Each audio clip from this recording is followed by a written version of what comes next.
Vijay, me, we are all the same 70s born generation, right? When did you first meet him? சின்ன வயசுலேயே பார்த்துருக்கேன். ஆனால் பெரிய பழக்கம், பெரிய ஹலோ ஹாய் வணக்கம் பாய் அப்படின்னு சொல்லிட்டு, பிகாஸ் ரொம்ப சின்ன வயசில் வந்து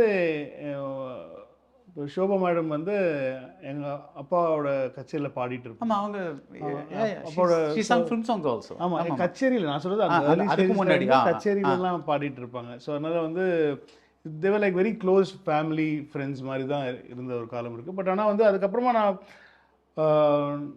பார்த்ததுங்கிறது வந்து நிறைய வாட்டி பார்த்துருக்கேன், நிறைய வாட்டி மீட் பண்ணியிருக்கேன், நிறைய வாட்டி பேசியிருக்கோம்.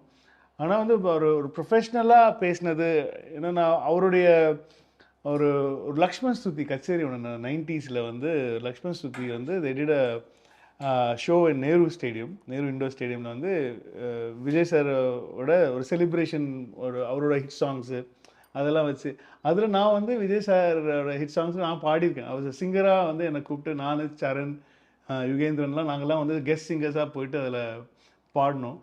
ஸோ அப்போ தெரியும் அவருக்கு வந்து வெங்கட் பிரபு எல்லாரையுமே தெரியும். பட் ஆனால் வந்து ப்ராப்பரான ஒரு ப்ரொஃபஷ்னல் மீட்டிங் அப்படிங்கிறது வந்து நடந்தது அப்படின்னு பார்த்தீங்கன்னா, ஐ திங்க் மங்காத்தா டைமில் we had a nice conversation of doing something together after the film. அது ஒரு பிஃபோர் ரிலீஸ்லேருந்தே ஆரம்பிச்சது. அதுக்கப்புறமா வந்து அப்போவே அவர் சொன்னார், நீ எப்போ கதை ரெடியாக இருக்கோ நீ வந்து என்கிட்ட சொல்லு, ஒர்க் அவுட் ஆகிடுச்சுன்னா டோன்ட் திங்க் அபவுட் நான் இந்த படம் பண்ணுறேன் அந்த படம் பண்ணுறேங்கிறதெல்லாம் நீ யோசிக்காத, உனக்கு ஒரு ஐடியா ஒரு இது கிடச்சிருச்சுன்னா நீ எப்போ வருமோ நான் பார்த்துக்கிறேன், நான் ப்ரொடக்ஷன் தள்ளுறது கொள்வது, நான் இது எனக்கு பிடிச்சிச்சுன்னா எப்படி நான் முன்னாடி கொண்டு வரதுங்கிறத நான் பார்த்துக்கிறேன், எப்போ உனக்கு ஐடியா கிடைக்குதோ வந்து என்கிட்ட சொல்லு அப்படின்னு சொன்னார்.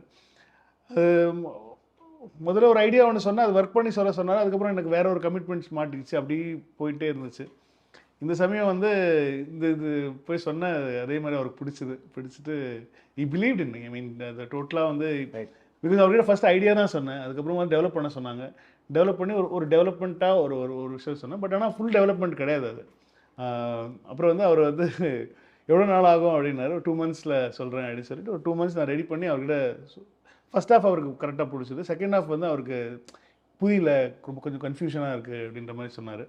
இல்லை எனக்கு அது நீ முன்னாடி ஃபஸ்ட்டு ஐடியாவாக சொல்லும் போது சொன்னல அதே 25 words அதே வச்சுக்கோ வேறு எதுவும் பண்ணாத, வேறு எதுவும் பயங்கர காம்ப்ளிகேட் பண்ணிக்காத, எல்லாருக்கும் புரிகிற மாதிரியே வந்து நீ பண்ணிவிடு அப்படின்னு சொன்னார்.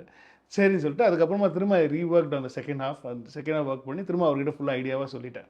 ஆனால் ப்ராப்பர் ஸ்க்ரீன் ப்ளே டயலாக்ஸோடு நான் சொல்லிவிட்டேன். அவர் கோஹெட் சொல்லிட்டாரு. ஷூட்டிங் ஃபஸ்ட்டு சாங் ஆரம்பிச்சு ஃபஸ்ட்டு ஸ்கெடியூல் முடிஞ்ச அப்புறம் தான் அவருக்கு ஃபஸ்ட் ஹாஃப் சொன்னேன். நான் ஃபுல் ப்ராப்பர் ஸ்க்ரீன் ப்ளே டயலாக்ஸோட வந்து ஃபஸ்ட் ஹாஃப் சொன்னேன்.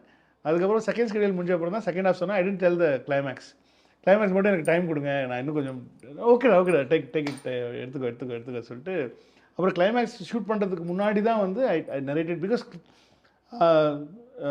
அந்த கிளைமேக்ஸுக்கே தனி ஸ்க்ரீன் ப்ளே ஒரு தனி படம் மாதிரி இருக்கும். ஒரு லாஸ்ட் ஒரு half an hour 40 minutes வந்து அது நான் had to prepare myself to narrate to.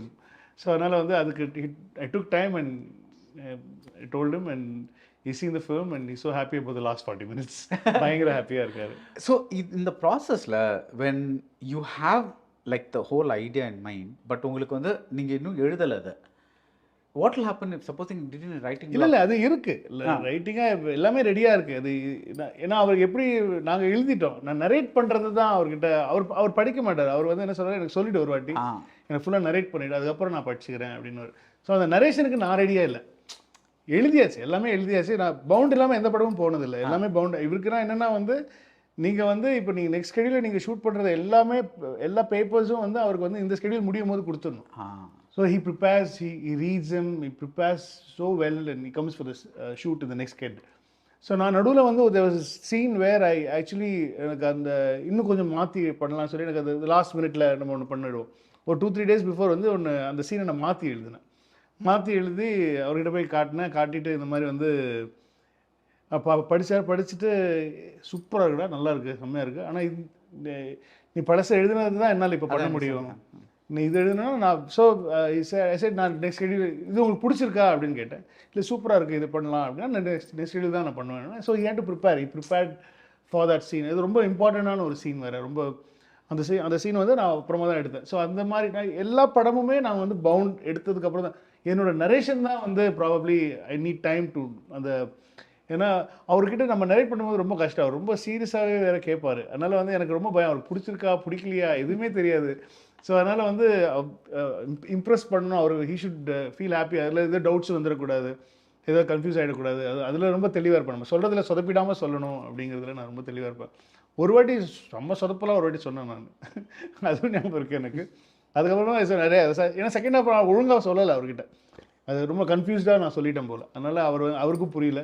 அதனால் வந்து he said like no no go do that, என்ன சொன்னியோ அதை மட்டும் அது பண்ணுவாங்க. அதுக்கப்புறம் தெளிவாகிட்டே தெளிவாக ஐ டோல்ட். பட்